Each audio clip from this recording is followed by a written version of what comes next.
तृतीयाध्याय से चतुर्थ पाद से प्रथमाधिकरण आरचयति। तृतीय अध्याय के चौथे पाद का प्रथम अधिकरण आरंभ करते हैं। इस अधिकरण का नाम है निवीताधिकरणम। निवीत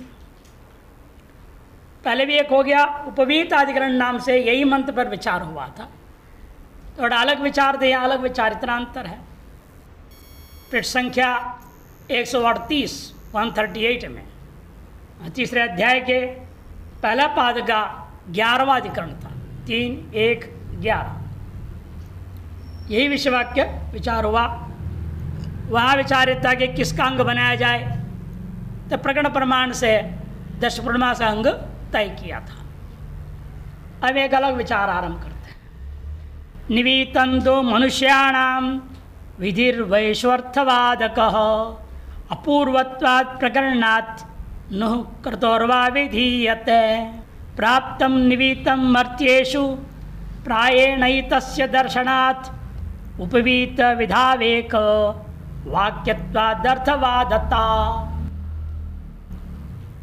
निवीतांश में भी वहाँ उपवीतांश का था, प्रकरण प्रमाण पूर्ण संघ कहा था, लेकिन अब निवीतांश से पूछा जा रहा है ये इसको विधि माना जाए, ये अर्थवाद माना जाए। निवीतं तो मनुष्याणाम इत्यादि विधिर्वा एषो अर्थवादक, इसको विधि मानना है या अर्थवाद मानना है। पूर्व पक्ष कहता है अपूर्वत्वात्, ये भी अपूर्व कथन है। अतएव प्रकरण प्रमाण से या तो मनुष्य का अंग कर दो या तो क्रतु का, यजमान का या क्रतु का। नुह, नुह मने नरस्य, ड्री का षष्ठी में नुह, क्रतोर्वा, अतो क्रतु के अंग बना दिया जाए विधीयते। सिद्धांत कहते नहीं, प्राप्तम निमित्तम मर्त्येषु, मनुष्यों में निमित्त जो है प्राप्त है, स्वतः ही प्राप्त होने के नाते प्रायेण एतस्य दर्शनात्, प्राय इसका प्रयोग ऐसा होता हुआ देखा गया है लोक में। तो उपवीत विधि में इस निवीत विधि का एक वाक्यत्व कर दूंगा और उपवीत विधि की प्रशंसा में, स्तुति में इस निवीत वाक्य को जोड़ दिया जाएगा। इसे निवीत वाक्य अर्थवाद वाक्य हो गया। उपवीत विधौ एक वाक्यत्वाद अर्थवादता, इसलिए अर्थवाद मानने चाहिए। दर्श पूर्णमास प्रकरणे श्रूयते, दर्श पूर्णमास प्रकरण में यह श्रुत है।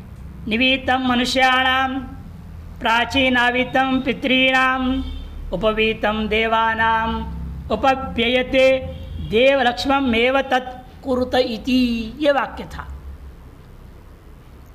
यह स्पष्ट है, निवीतं मनुष्याणाम, निवीत रूपेण ही आपने यज्ञोपवीत को धारण करता है मनुष्य सामान्य तौर पर।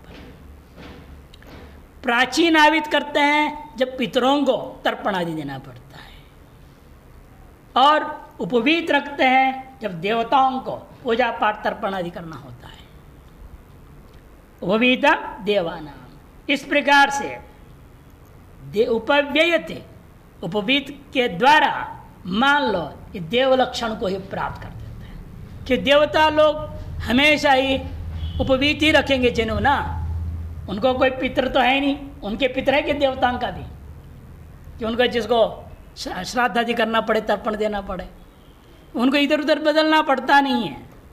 न मनुष्यों को तर्पण देंगे न पितरों को तर्पण देंगे, इसे उनका सदैव उपवीत ही रहता है। इसे जो मनुष्य इस प्रकार से देवताओं के लिए पूजा पाठ आदि काल में, देव तर्पण आदि काल में उपवीत रखता है, मानो देव लक्ष्मम एव तत्कुरुत, देवता का स्वरूप को, लक्षण को ही वो एक तरह से प्राप्त कर रहा है। इस तरह से जो कहा जा रहा है उस उपवीत विधि का स्तुति के लिए ये निवीत आदि वाक्य पूर्व का आया हुआ है, ये सिद्धांत कहेगा। पूर्व पक्ष कहता है जैसे उपवीत विधि को आपने स्वतंत्र विधि मान लिया, निवीत को भी स्वतंत्र विधि मान लो, प्राचीन आवित को भी स्वतंत्र विधि मानो, सबको अलग अलग मानो। निवीतस्य पूर्व मानांतरेण असंप्राप्तत्वात् विधेयत्वम अपिपेतव्यम। पूर्व पक्ष कहता है निवीत भी पूर्व किसी अन्य प्रमाण से, मानांतर से अप्राप्त होने के कारण से वह भी विधेय है, आते उसको विधि मानो। तच्च निमित्तं मनुष्याणामिति षष्ठ्या पुरुषार्थत्वेन विधीयते। और षष्ठी को हम श्रुति मानो, श्रुति प्रमाण, श्रुति लिंग वाक्य प्रकरण है ना, उसे षष्ठी श्रुति के आधार पर हम उसका विनियोग कर देंगे। निमित्तम मनुष्याणाम में है आया हुआ जो षष्ठी व्यक्ति है उसके आधार पर उस श्रुति प्रमाण को लेकर के पुरुषार्थत्व ने उसका विधान कर दूंगा। तो पहले विचार हो चुका है, जितने भी अंग होते हैं 3 काम के लिए होते हैं। कहीं कर्तव्य होता है अंग, कहीं पुरुषार्थ होता है, कहीं उभयार्थ होता है। और संग्रह विचार आया तो विस्तार रूपेण वही यहाँ पे याद पुरुषार्थत्व नाम वही विनियोग कर दो इति एक पूर्व पक्ष। इस पूर्व पक्ष में भी फिर 2 अवान्तर विभाग देखिए। अस्मिन पक्षे मनुष्य संबंध द्विविधा, इस पक्ष में भी मनुष्य के साथ जो संबंध है, मनुष्याणाम सृष्टि का करके पुरुषार्थ के लिए जो संबंध है वह भी 2 प्रकार के हैं। सुवर्ण धारणवत सर्वपुरुष संबंध इति एक प्रकार। यह सोनादि कोई भी धारण कर सकता है ना, सुवर्ण धारण के समान सर्वपुरुष संबंध मान लो। अथवा उपवीत प्राचीनावीतयोः कर्तुप्रवेश रहितयोः स्वतंत्र दैविक पैतृक कर्मणोरपि दर्शनात्, इन दोनों कर्तुप्रवेश रहित स्वतंत्र दैविक और पैतृक कर्म में प्रयोग होने वाले होने से दर्शनात् तद सहचर्य ने उस सहित पठित होने के कारण से स्वतंत्र आचार्य आतिथ्य आदि मनुष्य विषय कर्मणि निवीतमिति अपर प्रकार। इन उपवीत कहाँ होता है? केवल देव कर्म में प्रयोग करते हो। जब भी पूजा पाठ करते हैं क्या है? उपवीत हम लोग रखते हैं। और ये जो प्राचीन आवित कर्तु प्रवेश से रहित है, पैतृक कर्मणोरपि दर्शनात्, पैतृक कर्म भी देखा गया है। अतएव तत्साहचर्येण इस निवीत को क्या करना, स्वतंत्र रूपेण आचार्य विशेष आ जाए, अतिथि विशेष आ जाए। ऐसे विशिष्ट मनुष्यों के लिए सर्वसामान्य मनुष्य के साथ संबंध पहला पक्ष था। प्रथम पूर्व पक्ष में 2 लिया ना, सर्वसाधारण संबंध सोने आदि के समान कोई भी पहन सकता है, ऐसा हर व्यक्ति के लिए निमित्त के लिए कह दिया। तो दूसरा पक्ष है नहीं, विशिष्ट आचार्य अतिथि आदि मनुष्य के विषय में जो कर्म कर रहे होगे उस समय निमित्त धारण करना चाहिए। इति अपर प्रकार, पहला पूर्व पक्ष का। तब दूसरा पूर्व पक्ष खड़ा होता है, नहीं प्रकरण बला प्रयाजादिवद याग धर्म, ये मनुष्य धर्म नहीं, उसे कहा नुहु कृतोर्वा। पहला पक्ष था मनुष्य संबंध, मनुष्य संबंध में 2 विकल्प उठाया, एक सर्वसामान्य एक विशेष। अब कहते हैं नहीं, मनुष्य संबंध मत रखो, याग का संबंध। जैसे प्रयाज आदि याग का अंग है, उसी प्रकार से निमित्त उपवीत धारण करना भी क्रतु का ही अंग मानना चाहिए। प्रकरण प्रमाण के बल पे प्रयाज आदि के समान यह जो दशमास प्रकरण है, ये उसके प्रकरण बल पे दशमास का अंग मानो निमित्त धारण करना भी। इति द्वितीय पूर्व पक्ष। इसमें भी 2 विकल्प उठा रहे। अस्मिन पक्ष मनुष्य ग्रहणम कर्तृ संबंध अनुवाद, इसमें भी 2 पक्ष उठाएंगे, अवान्तर 2 पक्ष। मनुष्य जो ग्रहण किया है वह कर्तृ संबंध का अनुवाद करता है। षष्ठी श्रुति प्रकरण और अविरोधात, और षष्ठी श्रुति का प्रकरण प्रमाण के साथ विरोध न होने के कारण से इस वर्तमान दृष्टांत में उभय अवलंबनेन, दोनों प्रमाण का अवलंबन करके कर्तु संबंधी मनुष्य धर्म इति, कर्तु संबंधी जो मनुष्य उसी का धर्म। पहले जो कहा था अतिथि ले लो, अन्यों के भी सबको, अब नहीं, जो याग संबंधी मनुष्य हैं उनके साथ जब पूजा पाठ आदि उनके सम्मान आदि करना हो, कुछ भी करना हो, उस समय निमित्त आदि पहननी चाहिए। इस तरह से ये संकोच कर रहा है। कर्तु संबंधी मनुष्य धर्म इति पक्षांतरम उदेति तच्च द्विविधम, वह भी 2 प्रकार। लोहित उष्णाशादिवद ऋत्विक धर्म इति एक प्रकार। लाल पकड़ी बांध के कर्म करने के लिए आया कुछ याग विशेष में, ऋत्विक ही पहनेगा, यजमान नहीं पहनेगा। यजमान पीले पगड़ी पहनेंगे और ऋत्विक लाल पगड़ी। जैसे वहाँ विशेष नियम बना दिया, इसलिए ऋत्विकों के ही धर्म होना चाहिए, यजमान के लिए नहीं। ऐसा एक पूर्व पक्ष खड़ा हो रहा है। इसलिए लोहित उष्टिशादिवद ऋत्विक धर्म इति एक प्रकार। दूसरा प्रकार क्या है? कर्तव्येव येन मनुष्य प्रधानम कर्म अनवाहारी दानादि तद्धर्मत्वे सती उपवीत साचर्यम अपि अनुगृह्यत इति अपर प्रकार। कर्तुकांग मानो उसमें भी जो मनुष्य प्रधान है ऐसा कर्म, कौन सा कर्म है? अनवहार्य पचन को लेकर के दान आदि। उस समय में वहाँ जो मनुष्य उपलब्ध होते हैं जिनकी आपने जो है दक्षिणा आदि देना होता है, दान आदि देना होता है, उस मनुष्य संबंधी धर्म कार्य में उपवीत निवीत आदि विधान होना चाहिए। यह उपवीत साचर्य के आधार पर निवीत के बारे में ऐसा ग्रहण करने से वाक्य का एक साथ पाठ करना भी अनुगृहीत हो जाता है। इति अपर प्रकार सर्वदा निमित्तम नार्थवादी प्राप्ति। दो पूर्व पक्ष प्रत्येक से दो दो लिया और चारों पक्ष में एक से बात सिद्ध हो गया, विधि मानना है, अर्थवाद नहीं मान सकते।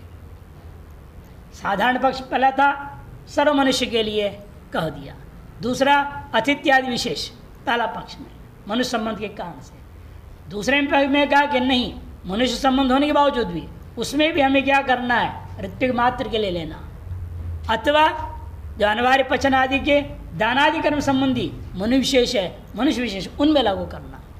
ये चार पक्ष खड़ा किया, अतएव चारों ही मत में विधि ही मानना पड़ता है, अर्थवाद नहीं हो सकता। इति प्राप्ते ब्रूमः। अत्र प्रतीयमानम निवीतादिकम वासो विषय।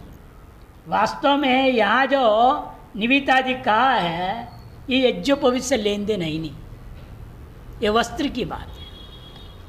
वस्त्र में आप जो है दक्षिण के पंडितों को देखे होंगे, वो यूँ पहनते हैं ना, या गांठ लगा देते हैं, गांठ ला के यूँ रखते हैं कि गिरे ना, गिरने की संभावना रहती है। आप ऐसे पहने बैठे रहेंगे तो इधर उठेंगे इधर उधर होंगे तो गिर जाएगा वो, तो दाएँ गिरेगा बाएँ गिरेगा, कि सामने गिर जाएगा। व्यवस्थित रखने के लिए आप वो निवित रूप में धारण करो, माला जैसे पहन लो और गिरने को झंझटी खत्म, पूरा माला जैसे पहन लिया वस्त्र को, कपड़े को। जो ऊपर का हिस्सा होगा मुख्य पीठांश और सामने का अंश छाती अंश हवा आदि से बच जाएगा, आग से बच जाएगा, सबसे बच जाएगा। इसे वस्त्र का मामला है यहाँ पर प्रकरण में, उसकी है ही नहीं जो उपवीत शब्द सुन करके आदि पूर्व पक्षी चल पड़ा यज्ञोपवीत की तरफ। इसलिए कह रहे सबसे पहले यहाँ जो मामला, यहाँ निवित जो शब्द आया हुआ है ये वास्तव में वासो विषयम अथवा प्रतीयमानम निविताधिकम, निवित आवित और उपवीत ये दोनों ये तीनों ही चीजें वास्तव में ये क्या है, वासो विषयम, न तो त्रिवृत्त सूत्र विषयम। त्रिवृत्त सूत्र माने वही यज्ञोपवीत उस विषय का नहीं है यहाँ पे। अजिनम वासो वा दक्षिणत उपवीय इत्यनेन सदृशत्वात्। अजिनम वासो वा कहा गया तो चमड़ा, हिरण के चमड़े आदि जो इस्तेमाल जो भी करता है, अथवा कपड़ा, उन्हीं को ही दक्षिणता उपवीय इत्यादि का। दक्षिणता उपवीय दाहिनी ओर से, उपवीय मैंने दाईं ओर से डालो ऊपर, बाईं ओर डाल देना, पीछे से भी लाया और सामने से भी लाया, गांठ बांध दिया और इधर उधर खिसके ना गिरे ना। तो इस तरह से विधि के अनुसार भी इत्यनेन सदृशत्वात् वस्त्र से च निमित्तम सौकर्याय प्राप्त। देखो वस्त्र का भी निमित्तकरण किस लिए है, क्यों निमित्त बांध के बैठना, कैसे सौकर्याय सुविधा के लिए। यदि बार बार संभालते रहो, हमारे ब्रह्मचारी वर्ग जो पहनते तो बार बार संभालते रहते, बार बार करते रहते हैं, संभालना पड़ता है बार बार। अब एक बार गर्दन में डाल दिया, अब गोल कर दिया, यूँ मार दी, अब कहाँ जाएगा इधर उधर, बार बार संभालने की जरूरत नहीं पड़ेगी। अब यूँ लगाएंगे तो गिरेगा ही, इधर उधर होएगा ही, थोड़ा हिलेगा डुलेगा तो इधर उधर हो जाएगा। तो ये कार्य देखो, इसलिए क्यों क्या सौकर्य था वही समझा रहे। प्राचीन आवीत उपवीतयोर एव अवश्यम एकस्मिन् पार्श्वे वस्त्रम अधपतित। यदि प्राचीन आवित करो, ये उपवीत करो तो क्या हो जाता है, अवश्य ही एक न एक तरफ गिरने की संभावना ज्यादा रहता है, अधपतित। अतः प्राप्ते अर्थे मनुष्यानामिति षष्ठी श्रुतिर न विधायका। इसे प्राप्त पदार्थ है, निवित पहनना लोक सिद्ध है, सुविधा के लिए व्यक्ति निमित्त रूपेण वस्त्र को धारण करेगा। यह प्राप्त होने के नाते विधि नहीं हो सकती। विधि क्या होता है? अप्राप्त में विधान करना होता है। अज्ञातार्थ ज्ञापको विधि होता है। इसलिए षष्ठी श्रुति से यहाँ कोई विधान नहीं किया जा रहा, विधायिका नहीं हो सकती। न च प्रकरणात् कर्तुंगत्व विधि, तो पूर्व पक्ष ने दूसरा पक्ष भी दिया था ना, प्रकरण प्रमाण से ले लो, कर्तुकांग मान लो, वो भी नहीं हो सकता। वाक्य भेद प्रसंगात कि दो काम करेगा, उपवीत का भी विधान करेगा, कर्तव्यत्व का विधान करेगा, वाक्य भेद दोष हो जाएगा। उपवीतम तावत विधीयते अन्यथा देवलक्ष्मी तत्कुरुतो यदि प्रशंसा या वयत्यापत्य है। उपवीत का विधि तो आपको मानना ही पड़ेगा, किंतु आगे जो का देवलक्ष्मी में तत्कुरुतो ये प्रशंसा व्यर्थ हो जाएगा। नहीं तो अवार्थवाद किसके लिए? इसे उपवीत विधि तो है ही है, उसके साथ आपने क्या जोड़ा? अभी ये भी जोड़ दिया, निमित्त आदियों को भी, प्राचीनावित भी जोड़ रहे हो, तो वो वाक्य भेद होगा कि नहीं होगा? तस्मिंश्च उपवीत विधौ अर्थवादत्व, इसलिए हम क्या करना चाह रहे हैं? उस उपवीत विधि में ही अर्थवाद रूपेण निमित्त प्राचीनावित्योर एक वाक्यत्व संभवे पृथक विधानम अयुक्तम। उनको पृथक विधियां मानना, इस विधि के साथ जोड़ लेना, यह सब गलत है, क्योंकि उस विधि के साथ इन वाक्यों को जोड़ दूंगा, एक वाक्य तक को प्राप्त होगा, तो उसी की प्रशंसा में ये भी जुड़ जाएंगे। निमित्त प्राचीनावित्य मनुष्य पितृविषयत्वाद दैविके कर्मणि अयोग्य है कि निमित्त और प्राचीनावित क्या है? मनुष्य विषयक तर्पण आदि के लिए है, पितृ विषयक तर्पण आदि के लिए होने के कारण से दैविक कर्म में उनकी योग्यता है ही नहीं, अयोग्य है। उपवीतन तो योग्यम, उपवीत है दैविक कर्म योग्य। अतएव इति व्यतिरेक मुखेण स्थावकम निवितम, व्यतिरेक मुख से वह निवित आदि स्तुति कर रहे हैं। तस्मात् अर्थवाद हो, इसलिए इसको अर्थवाद ही मानना उचित है। द्वितीयाधिकरण महारचेति, द्वितीयाधिकरण का नाम जो वहाँ था 3:11 में भी इसका नाम था उपवीताधिकरण, इस अधिकरण का नाम भी उपवीताधिकरण भी है। एक ही नाम दो अधिकरणों के लिए आ गया, 3:1:11 में और 3:4:2 में। द्वितीयाधिकरण मारचेति उपवीताधिकरण सर्वार्थम उत दर्शार्थम उपव्ययत इत्यदः सर्वार्थम अग्निहोत्रे स्याद् उपवीतीति लिंगतः दर्शाद्यर्थम प्रकरणाद् लिंगे स्यात् सिद्धिरन्यथा दोहम मृताग्निहोत्रस्य स्तोत्रम् एतदनूदितम्।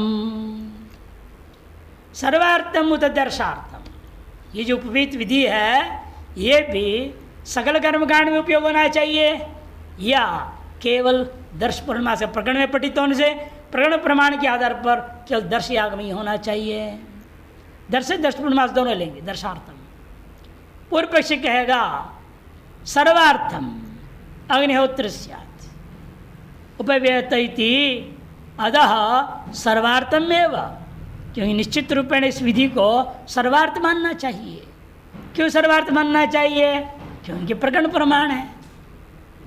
सर्वार्थम कि उपवीति लिंगतः, क्योंकि एक लिंग प्रमाण दे रहा है पूर्व पक्षी। उपवीति लिंगतः, पहले पूर्व पक्षी लिंग प्रमाण से विनियोग करेगा। प्रकरण प्रमाण से प्रबल कौन है? लिंग प्रमाण। लिंग प्रमाण से विनियोग करो। सिद्धांत के नहीं, जो लिंग तुम दे रहे हो वो अन्य प्रकार से उपपन्न हो सकता है, इसे लिंग प्रमाण से विनियोग नहीं होगा, किंतु प्रकरण प्रमाण के आधार पर दर्श मास में ही होगा, सर्वार्थ नहीं होगा। इत्यादः पहला पक्षी ले लो। क्यों? सर्वार्थम पूर्व पक्षी कहता है, क्योंकि अग्निहोत्रे, अग्निहोत्र आदि में भी कार कहेंगे। उपवीति लिंगत सिद्धांत नहीं, दर्शाद्यर्थम प्रकरणात्, दर्शादि के ही अंग माना जाएगा प्रकरण प्रमाण से, सर्वार्थ नहीं माना जाएगा। अरे हमने कहा प्रकरण से लिंग प्रमाण प्रबल है, कहते लिंगे स्यात् सिद्धिरन्यता, लिंग प्रमाण के द्वारा अन्य प्रकार से भी हम उसका विनियोग कर देंगे। कहाँ के लिए ले जाओगे फिर? प्रेताग्निहोत्र में ले जाएंगे। प्रेताग्निहोत्र काल में जो दोहन होगा दूध दही का, दही के लिए दूध दोहन करेगा उस समय निमित्त बना लेगा, उपवीत नहीं रखेगा। बाकी दिन रोज के लिए उपवीत रहते हुए दूध का दोहन किया जाएगा। लेकिन मृताग्निहोत्रस्य दोहम स्तोतुम, उस दो का स्तुति करने के लिए ये तद अनुदितम, इसका अनुवाद मात्र किया गया है। यज्ञोपवीति देवेभ्य दोहयति इत्यम अग्निहोत्रे यज्ञोपवीतस्य सिद्धवद अनुवादेन लिंगेन सर्वकर्मार्थम उपवीतम इति चेत् न। देखो पूर्व पक्ष पहला पूरा, यज्ञोपवीति देवेभ्य दोहयति, इस एवं अग्निहोत्र में यज्ञोपवीत का उपवीत करने के लिए जो कथन किया है वो सिद्धवद अनुवाद करके लिंग प्रमाण के आधार पर सर्वकर्मार्थ कर देना चाहिए। चेत न लिंग से अन्यथा उपपत्ति, सिद्धांत नहीं, तुम्हारा लिंग प्रमाण अन्य प्रकार से भी उपपन्न हो सकता है।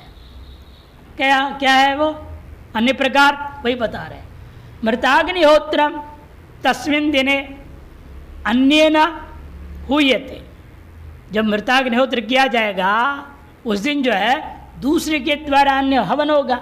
तत्र प्राचीनावीति दोहयेत इति विधान से स्तुतये, वहाँ पर प्राचीन आवीत होकर के दोहन करना चाहिए, इस विधि का स्तुति करने के लिए ये पंक्तियाँ यज्ञोपवीति देवेभ्यो इत्यादि अनुवाद मात्र किया गया है। यह विधि है ही नहीं, जो सर्वार्थ विधि कैसे करूँगा, ये तो अनुवाद वाक्य। अनुवाद वाक्य क्या होता है, प्रमाण नहीं होता है। विधावेव प्रामाण्यम न तो अनुवाद है, ये नियम है। अतो लिंगाभासेन, लिंगाभास के द्वारा प्रकरण प्रमाण को अब बाध नहीं कर सकते। बाध असंभवाद प्रकरणाद दर्शपूर्णमासांगम उपवीतम, प्रकरण प्रमाण से केवल दर्शपूर्णमास का अंग माना जाएगा, सर्वकर्मांग नहीं माना जाएगा।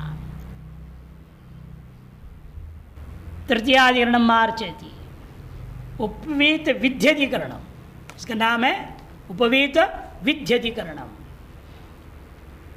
उपव्यान अनुवादो वा वीरवाद्यो यदक स्मृतौ प्राप्तम मैवम अपूर्वत्वात् कर्तौ लेटा विधीयते। उपव्यान जो है उपवीति करने के बाद जब कह रहे हो, अनुवादो वा विधिर्वा, अनुवाद मानी जाए विधि मानी जाए। पूर्व पक्ष कहता है स्मृतियों में विधि प्राप्त है, स्मृति में जो विहित है उसको श्रुति में अनुवाद कर रहा है। तो पूर्व पक्ष उल्टा काम करता है। स्मृति का अनुवाद श्रुति करेगी क्या, कि श्रुति का अनुवाद स्मृति करती है। लेकिन पूर्व पक्षी कहता है स्मृति में पहले से प्राप्त है उपवीति का, उसका अनुवाद श्रुति कर रही है, इसे विधि है ही नहीं उपवीति का। इसलिए कहता है वह आद्यो यतः स्मृतो प्राप्तम, स्मृति में प्राप्त है उसका अनुवाद कर रहा है। सिद्धांत है मैवम, ऐसा मत कहो, अपूर्वत्वात्, अपूर्व है ये। कहते हैं फिर उपवीति लट लकार क्यों हो गया, अरे लट लकार नहीं है, लेटा कृतो विधीयते, लेट लकार के द्वारा याग में विधान किया गया है। लेटा मने लेट लकार, यहाँ लट लकार जैसे दिखता है, हमेशा लेट लकार लट जैसे दिखता है। समिदो यजति, तो यजति प्रयोग हो गया, लगता है लट लकार है, नहीं वो विधि है, लेट लकार है। छंदो मात्र गोचर का है ना, पंचमो लकार छंदो मात्र गोचर, वेद मात्र में होता है लेट लकार।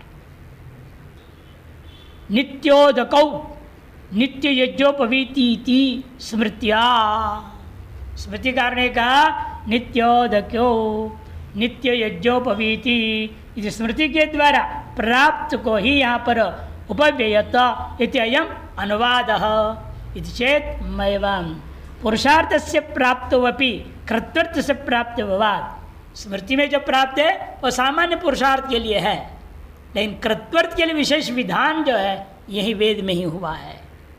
कर्तृत्व से प्राप्त विवाद पंचम लकारेण दर्शपूर्णमास अंगतया विद्यते, पंचम लकार के द्वारा दर्शपूर्णमास का अंग रूप में यहाँ विधान किया गया है। चतुर्थाधिकरण मार्चति, चौथा अधिकरण का रचना करते हैं। उदक्त्वाधिकरणम, उदक्त्व अधिकरण, उपवीति ही देवेभ्य पुरोदंचो द्वयं विधि वादो वा अस्य नित्व प्राप्तेर अपूर्वार्थो विधीयते द्वियच्छब्द ही यच्छब्द द्वयाद्वादः स्मृति उपव्यानतो द्वयम् संप्राप्तं दक्षिणाग्रत्व प्राचीनावीतयो स्तुतिः उपवीति देवेभ्य पुरोदंच देवताओं के लिए उपवीत धारण करो और पूर्व दिशा की ओर जल पुरोदंच, ये दोनों विधि माननी चाहिए। वादो वा अथवा अर्थवाद माननी चाहिए। अस्य अन्यत्व अप्राप्त, पूर्व पक्ष कहता है अन्य किसी प्रमाणों से प्राप्त नहीं है, इसे अपूर्वार्थ विधि थे, अपूर्व के लिए विधि विशिष्ट विधि स्वतंत्र विधि माननी चाहिए। सिद्धांत कहते हैं नहीं, ये ही यत आदि शब्द आया है, ही और यत आदि शब्द यस्मात् तस्मात् कहने के लिए प्रयोग हो रहा है ना, यत तत् का प्रयोग हो रहा है तो अनुवाद होता है, विधि नहीं हो सकता। ही यत शब्द द्वयाद्वादः स्मृति उपव्यानतो द्वयम्, इसे स्मृति में कहा हुआ सारी चीजें जो है दोनों के दोनों जो उपवीत हो चाहे पुरोदंच हो, ये सब के सब वास्तव में अनुवाद मात्र ही है। संप्राप्तम दक्षिणाग्रत्व प्राचीन अवितयो स्थिति, समय प्राप्त था दक्षिणाग्रत्व, प्राप्त था प्राचीनाविति, उनकी स्तुति के लिए बात कही जा रही है। प्रेताग्निहोत्र श्रूयते, प्रेताग्निहोत्र में प्रकरण में ये बात श्रुत है। प्रेताग्निहोत्र किसे कहते हैं? अरे जो स्मशान में जलाते हो, मुर्दा जो जलाया जाता है उसका नाम प्रेताग्निहोत्र। जो शरीर को जलाते हैं, मरा हुआ शरीर को, उसका नाम प्रेताग्निहोत्र है। शरीर छोड़ते बराबर ऊपर जहाँ भी लेटर रखा उस जमीन में डालेंगे, आप उत्तरा की ओर सिर कर देंगे, वहीं से शुरू हो गया प्रेताग्निहोत्र कर्मकांड। तीसरे दिन जब उसके अस्थि फूल चुगना बोलते हैं तो वहाँ तक पूरे प्रेताग्निहोत्र कर्म होता है। उसके बाद श्राद्ध कर्म शुरू होता है। 27 पिंड होते हैं ना, 11 दिन में पूरे करना है उन्होंने। तो इसलिए पूछ प्रेताग्निहोत्र की कांड में ये बात सुना, क्या है? प्राचीन आवीति दोहयेत यज्ञोपवीति देवेभ्यो दोहयतीति, प्राचीन आवीत होकर के दोहन करो,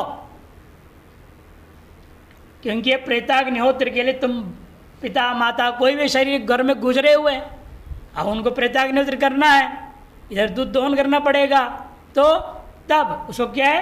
प्राचीन आवीत होकर दोहन करने के लिए विधान किया। क्यों? क्योंकि प्रशंसा में कह रहे हैं कि उपवीत जो होता है देवताओं के कर्म के लिए होता है, मुर्दे के जलाने के लिए नहीं हो सकता। क्योंकि यज्ञोपवीति देवेभ्यो दोहयतीति, ये पुरोदंच दर्भा तान दक्षिणाग्राम स्तृणीयादिति। एक और आया जो हमेशा पूर्व की ओर जो नोक लगा करके दर्भ को हम रखा करते हैं, प्रेताग्निहोत्र में दक्षिणाभिमुख होकर कर दो कर दिया। पुरोदंचो दर्भा, ये पुरोदंचो दर्भा तान दक्षिणाग्राम स्तृणीयात्, दक्षिण अग्र करके उनको जो है फैलाने से बिछाना चाहिए। ये दो वाक्य, इन्हीं दो विचार कर रहे हैं। तत्र मृतस्य अग्निहोत्रे दोहने प्राचीनाविद्यम दर्वस्था आस्तरणे दक्षिणाग्रतंच यथा विधीयते।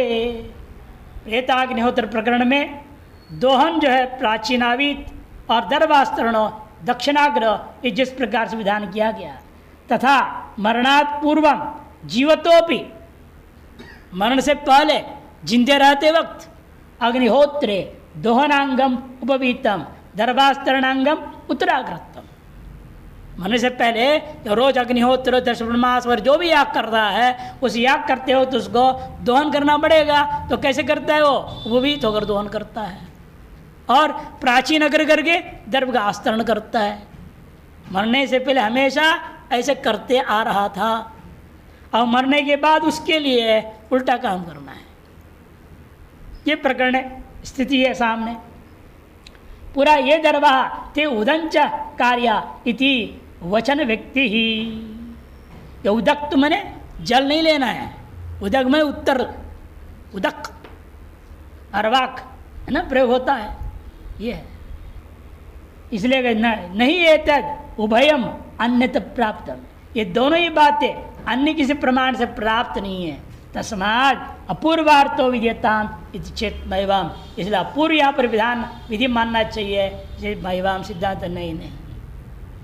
ही शब्देन यत् शब्देन च उभय अनुवादत्व प्रतीते है। ही शब्द से और यत् शब्द के द्वारा ये दोनों ही कहीं अन्यत्र का अनुवाद करके प्रतीत होता है। अस्तित्व प्राप्ति, अन्यत्र कहाँ प्राप्त है ये जिसका अनुवाद किया जा रहा है? तो सुनो, अग्रवंती उदग्राणी इति स्मृत्या सर्वस्मिन् दैविके कर्मणि प्राप्तम उत्तराग्रत्वम अनुद्य विधेयम दक्षिणाग्रत्वम स्तूयते। इसलिए अग्रवंती उदग्राणी ये कोई स्मृति का देर है, स्मृति के द्वारा सर्वस्मिन् दैविके कर्मणि सकल दैविक कर्मों में प्राप्त था उत्तराग्रत्व, उसी को अनुवाद करके या दक्षिणाग्रत का प्रेताग्निहोत्र में कहा गया है। इसे दक्षिणाग्रत्व का स्तुति करने के लिए पूर्वाग्रत्व का कथन हुआ। तथा दशप्रणमाशय और अपि उपव्ययता इत्यनेन जो पूर्वाधिकरण जो निर्णय दिया था उस विधि के द्वारा प्राप्तम दैविकम उपवीतम, प्राप्त दैविक उपवीत, उसको अनुवाद करके विधेयम प्राचीन आवितम स्तुति, विधेय तो प्राचीन आवित का यहाँ स्तुति किया जा रहा है। तस्माद अनुवाद, जिससे यहाँ जो है अनुवाद मात्र हो रहा है उत्तर का और आपके जो है उपवीति का। अब आता है इसके बाद यही प्रकरण चल रहा है पूरा। तो ऊपरी धारणाधिकरणम पंचमाधिकरण मारचेति, पांचवा अधिकरण आरंभ कर रहे हैं जिसका नाम है ऊपरी धारणाधिकरणम। धार्यत्युपरिष्टाद्धि देवेभ्येति संस्थवः विदर्वाद्यो धृते पित्र्ये प्रोक्ता या पूर्वत स्तुति ऊर्ध्वं विधारणं प्राप्तं समिधो नान्यमानतः अतो शब्द संत्यागाद अपूर्वार्थो विधीयते। उसी प्रेताग्निहोत्र में सकल यज्ञों में क्या होता है, जो पात्र के ऊपर समिधादि रखा जाता है, पात्र के ऊपर समिधादि को रखा जाता है। यहाँ प्रेताग्निहोत्र में नीचे समिधा पकड़ करके डाला जाता है, उल्टा है। वो विचार कर रहे हैं या विधि मानना चाहिए या पूर्व पक्ष कहता है नहीं विधि नहीं मानना है, या इसको अनुवाद मार के अर्थवाद मानो। सिद्धांत कहता नहीं, ये बात कहने तक प्राप्त नहीं है, प्रेताग्नि उल्टा करना चाहिए, इसे विधि मानना चाहिए, ये सिद्धांत कहेगा। भाई धारयति उपरिष्टाधि देवेभ्येति संस्थवः, ये जो वाक्य आया देवताओं के लिए ऊपरी धारण किया जाता है, ये वाक्य को स्तुति मानना चाहिए अथवा विधिर्वा। और पक्षी कहता है आद्य स्तुति मानना चाहिए। क्यों? धृत्य है पितृ प्रोक्ताया पूर्वत स्तुति ही, धारण जो करने का पितृ प्रकरण में कहने के कारण से पूर्वोक्त के समान पूर्वत यहाँ पर स्तुति मान लीजिए, अनुवाद पर स्तुति के लिए है। सिद्धांत नहीं, ऊर्ध्वम विधारणम प्राप्तम, ऊर्ध्व धारण करना तो प्राप्त है। समिधो नान्य मानता, और समिधा को अन्य मान प्रमाण से प्राप्त है। अतएव अतो ही शब्द संत्यागाद, विशिष्ट शब्द जो यह अतिरिक्त है उसका परित्याग करते हुए अपूर्वार्थ विधान माननी चाहिए।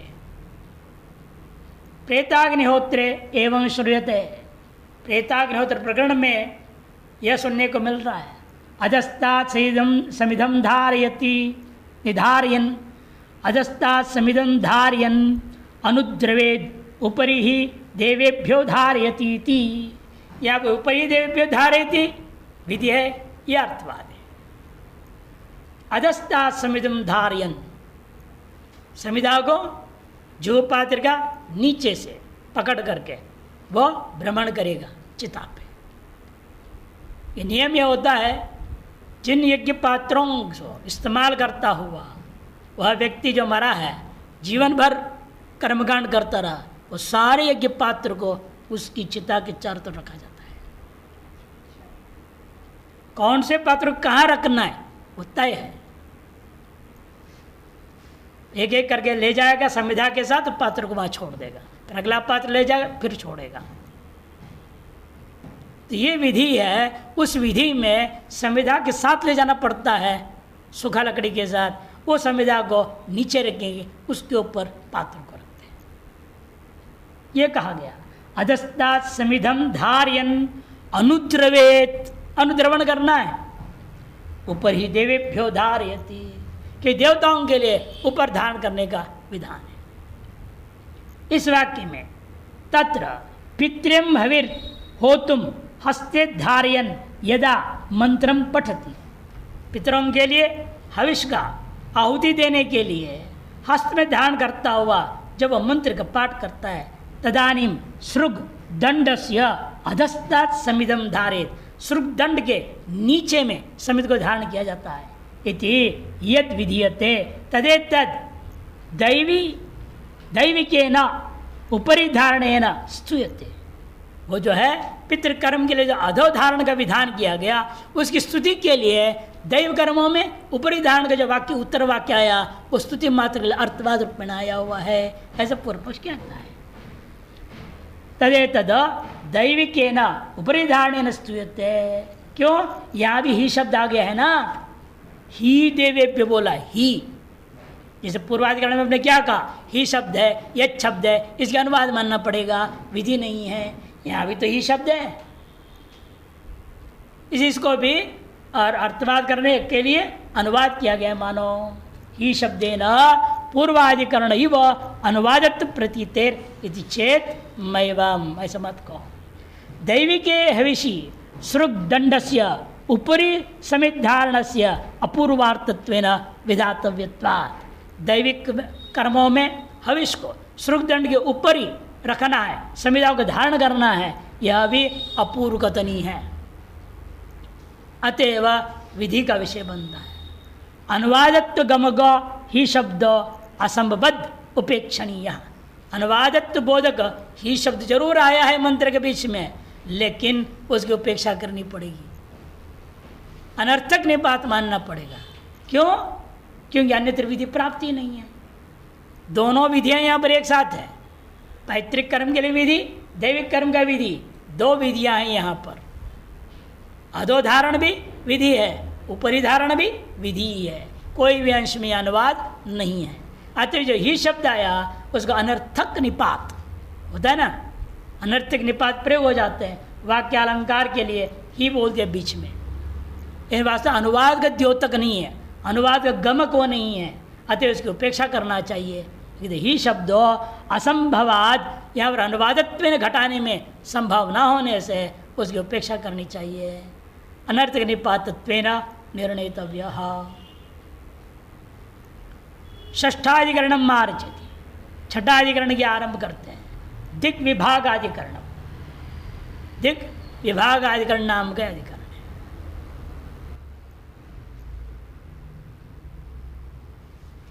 ज्योतिष्टोम प्रकरण का है ये। ज्योतिष्टोम याग में किस प्रकार से आपने जो दिशाओं को विभाग किया जाएगा, मनुष्यों के लिए, देवताओं के लिए, अलग अलग के लिए, वो वर्णन वाक्य आता है, उस पर विचार करेंगे। दिशम प्रतीचिम मनुजा व्यभजन्त्यसौ विधि वादो वात्र पुरा कल्प स्तुत्यर्थो विधिर अर्हति।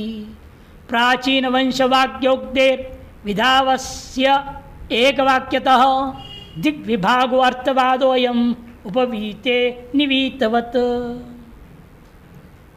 दिशम प्रतीचिम मनुजा व्यभजन्त, ये वाक्य है। प्राचीन वंशं करोति देव मनुष्या दिशो व्यभजन्त। प्राचीन देवा दक्षिणां पितरः प्रतीचि मनुष्या उदीचिं रुद्राः।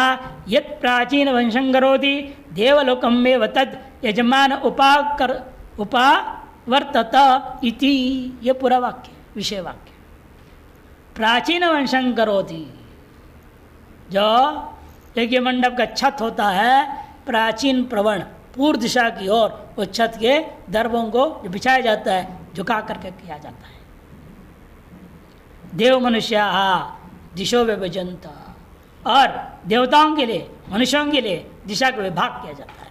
प्राचीन देवा दक्षिणाम पितरः प्रतीचिम मनुष्य उदीचिम रुद्रा यत प्राचीन वंशं करोति, इसमें जो प्राचीन वंश किया जाता है वह व्यक्ति निश्चित रूपेण देवलोकमेव तद यजमान, उसका यजमान देवलोक को ही अवश्य प्राप्त करता है। थी इस वाक्य में जो दिशा विभाग का वर्णन किया है, प्राचीन देवताओं के लिए, दक्षिण पितरों के लिए, पश्चिम मनुष्यों के लिए और उत्तर रुद्रों के लिए, ये जो विभाग का तात्पर्य क्या है? दिग् विभाग का।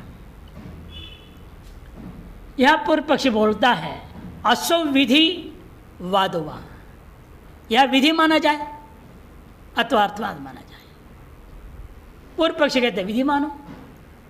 अत्र पुराकल्प स्तुत्यर्थो विधिमर्रति, यहाँ जो पुराकल्प वर्णन किया गया जो स्तुति के योग्य है, स्तुति रूपी प्रयोजन वाला है, वह भी विधि के योग्य है। पुराकल्प भी विधि के योग्य हो जाता है। जैसे भगवान पूर्वतरंग घृतम कह दिए, किस लिए? अर्जुन को विधान कर रहे हैं तुम कर्म करो, तुम्हारे दादा परदादा सब पूर्वजों ने कर्म करके उद्धार हुआ है, ये तुम भी करो। विधि करने के लिए क्या कहा? पुराकल्प इस्तेमाल किया। गीता में भी आप देख रहे हैं उसी प्रकार पुराकल्प वेद में भी जो आ रहा है वो स्मृति में इसी आधार पर भगवान ने वहाँ दिखाया है कि श्रुति में भी पुराकल्प प्रयोग होता है। किसके लिए? एक विशेष विधान करने के लिए। इसे पूर्व पक्ष कहना यहाँ पर है पुराकल्प देखने में स्तुत्यर्थ होता है, यानी वह भी विधि के लिए होती है। सिद्धांत कहते नहीं, प्राचीन वंश वाक्योक्ते विधौ अस्य एक वाक्यतः। पहला अंश, पहला वाक्य आरंभ जो हुआ है प्राचीन वंशं करोति देव मनुष्याः, यहाँ तक जो वाक्य है इस वाक्य के ही वाक्य के साथ बाकी जितने वाक्य एक वाक्यता हो जाएगा। दिग् विभाग वाक्य उससे एक वाक्यता हो जाएगा, इसलिए अर्थवाद है वो। वाक्योक्तेर विधौ अस्य एक वाक्यतः दिग् विभागो अर्थवादोयम उपवीत निवित्वत। जैसा हमने पूर्व में कहा उपवीत विधि में निवित्त वाक्य क्या था? अर्थवाद था। उसी प्रकार यहाँ पर भी प्राचीन वंश विधि वाक्य के लिए शेष जितने वाक्य है वो अर्थवाद वाक्य हो जाएंगे।